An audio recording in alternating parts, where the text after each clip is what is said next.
Welcome to your total body targeted stretch and mobility routine. So I recommend for these stretches to have a foam roller, an open wall space, and a door frame or corner to a wall. These will assist us in our stretches as we hit our upper body and back muscles, our hips, as well as our calves. We're gonna hear tones. I have everything set to 1 minute 15 seconds for the first stretch, and then 1 minute for the second stretch. Everything is straight through for a total of 20 minutes. We're gonna start with our pec minor. This is where we use the corner of the wall. Our elbow comes up against the wall, so the elbow is higher than the shoulder, and our arm lays flat. We then step 1 foot forward so that our chest can then push forward while holding that arm in a neutral position. We roll the shoulder down and back so that we feel a stretch both across the front of your chest as well as vertically down. We hold the stretching position until we hear that tone. Everything is set to hold for about 1 minute. If you don't feel that stretching sensation calm down, you should pause and hold that stretch until you no longer feel it. Now, I'm going to come out and show you what position this is. So I'm simply elbow higher than my shoulder, leaning forward against the corner of that wall or door frame so that I feel it coming vertically through this pec minor or horizontally through our pec major. But it's important we don't want that shoulder up. Keeping the shoulder down and back is how we get a good natural stretch here. We should not feel, and we've got 5 seconds, we shouldn't feel the hand or arm going numb. Go ahead and switch sides, so same position.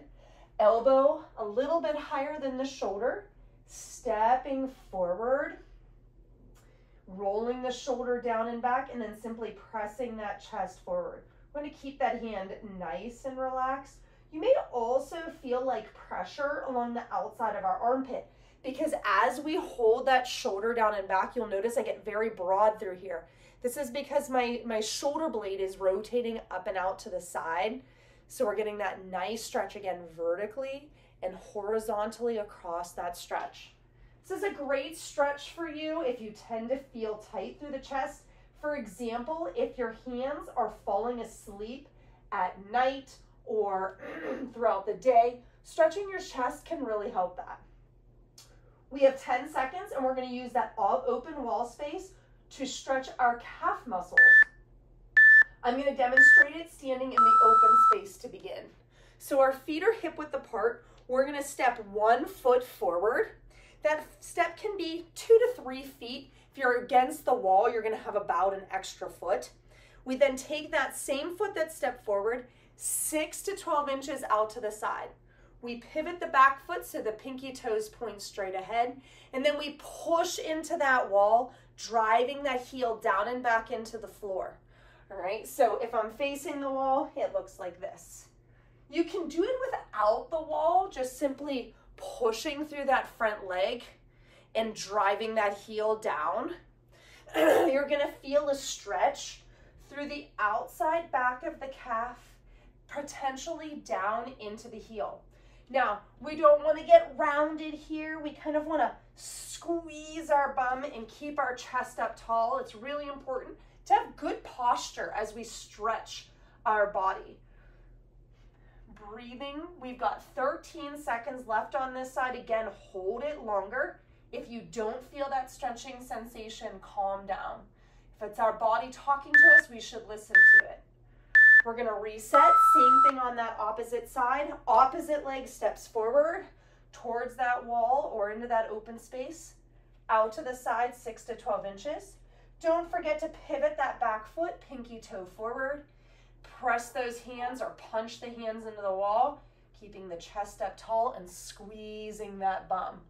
Again, we're stretching what is our lateral calf and our soleus muscle, both of which connect into the outside of our Achilles tendon, which attached to the outside of our calcaneus, which causes that pull up.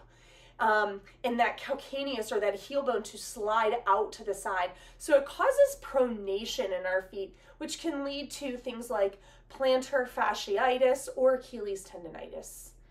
8 seconds, and we're gonna go to an adductor stretch. That's the inside of our thighs. Perfect. So toes pointed straight ahead and feet wide. We step one foot slightly forward. So this is slightly forward. The heel is in line with the opposite foot's toes. We're gonna bend the knee on the same side that's slightly forward. Lean into that leg. And then we're simply squeezing the bum. We tuck the hips under towards the ribs. We're gonna feel a nice stretch through the inside of that thigh. If you don't feel a stretch, you can step out a little bit wider. But just remember, hypomobility or not having enough mobility is hard, right? It pulls, muscles pull on bones. If the muscle isn't stretchy enough, it's gonna pull that bone harder and potentially pull you out of alignment. Those lead to pain and injury. Now, hypermobility, meaning you're overly mobile, outside of what is a healthy range of motion, can also be just as dangerous. It means that your muscle might not hold a bone in place because it's too long, overstretched. So stretching our body appropriately is really important, just as important as moving our body appropriately. 3 seconds, we switch sides. So reset. Toes pointed straight ahead, opposite foot steps slightly forward. We lean into that leg and squeeze the bum. At this point, you want to take a mental note throughout this stretching or mobility session.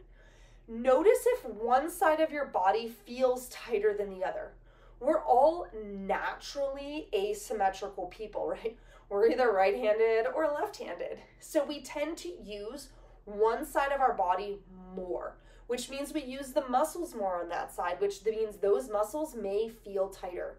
So if you're noticing tightness on one side, either hold it longer to make sure that you get that calming sensation, that no longer stretching, or make sure you come back to it and you can just stretch that side. Because we're asymmetrical, an asymmetrical stretch may fix the issue. We're gonna come down to the floor for hip flexors. Now you can use a pillow, blanket, or pad for that back knee. This is a lunge position. Our feet are hip width apart. I flex my back toe. That's very important to add our quad into that stretch. So we're simply squeezing the bum here again, tucking the hips under, rolling that hip towards that rib. You may feel a stretch through the front of that hip and thigh right away. If not, or you'd like to see if you want to get a deeper stretch, you can reach up towards the ceiling. Make sure that as you do so, you keep the shoulder down and back. You don't want to crunch up towards those ears. You can keep it up tall. I also don't want to see you leaning forward. If you lean forward, you're not going to feel that same stretching sensation. We want to stay up tall. Now, if you have any kind of knee pain on the floor, you can use a couch here. All right, put that knee up on the couch, step the opposite leg forward, slightly forward, and then you're simply squeezing that bum. Same thing. And you can also take it a step further, adding a slight lean to the side. Nice stretch. Oh, it feels good. We're gonna switch legs here. Go ahead and switch sides or pause to hold that stretch a little bit longer. So same thing on the opposite side. Make sure that foot gets flexed. That's what adds that front of that thigh, helps stretch that quad muscle, which also extends up into that hip. Now this hip flexor muscle gets really tight, whether you sit a lot, because when you sit, you shorten the hip flexor muscle, right? Or if you walk or run a lot. Walking and running or doing steps or any kind of exercise is going to engage those hip flexors. So working them a lot is going to functionally shorten them because it pulls and pulls and pulls, right? But also sitting can shorten those muscles because they don't have to be long. So if you have low back pain and you are sedentary or you're really active, try this hip flexor stretch. It feels so good. We're gonna switch back to the original leg. All right, same position, back foot flexed. But what we're gonna do is we're gonna take that back foot it comes behind our front leg. So this gets a little rotation on our bottom knee. And then same movement, we squeeze the bum, tuck the hips under. You can add that reach overhead and that small lean. Now, this is stretching a muscle called the TFL. It's easier just to leave it at the TFL. It's a small muscle in the outside of our hip, all right? And it actually goes all the way down and invests into what's called the IT band, which you may or may not have heard of, that supports that whole thigh muscle and attaches all the way to the outside of that knee. Now, it's an internal rotating muscle, so it pulls our knee in. So people that golf a lot, for example, or have knees that pull in when they're walking, running, which is not an uncommon pattern, guys, all right? They get things like IT band pain, which is really just this TFL overworking. So give it a stretch, see how it feels. Beautiful work. Come back and we're going to switch sides. So same thing, opposite side, making sure we flex that back foot.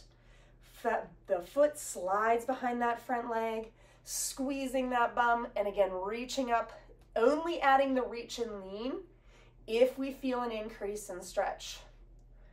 All right, making sure that you're not leaning forward. It's really hard. You can squeeze your bum, but you're not going to get that same, because what you're doing is you're moving your spine forward, all right? And like I said, these muscles, they invest into our pelvis, this TFL. So we want to make sure that we're putting our pelvis in a good position so we can feel this stretch. Oh, it feels really good on both sides. Again, pay attention to what your body's saying to you. 9 seconds, we're going to hit up a nice child's pose with the goal of stretching our lat muscle from all the way up at the top, all the way down to the back of our pelvis. So I like to go toes together and knees wide for our child's pose. We sit our hips towards our heels and we reach the hands away. Now, as we reach the hands away, it's really important to roll the shoulders down and back. Keep them there, all right? And then we press that chest down towards the floor. I want you to take a nice big deep breath in through the nose. Feel your belly expand, exhale, and push that chest down. Now, you should feel a nice big stretch through the outside of the armpits here. That's where that lat invests into our shoulder, but you might also feel it in the low back, and you may also feel it in the back of those arms and those triceps. Now, if we have a hard time with knee mobility here, you can simply do this raised on a couch or a chair in this child's pose position or even in a squat position. But you really want to make sure that you're rounding the low back, tucking the hips under, rolling the shoulders down and back so that we feel that stretch along the outside of those armpits. All right, perfect. Same position here.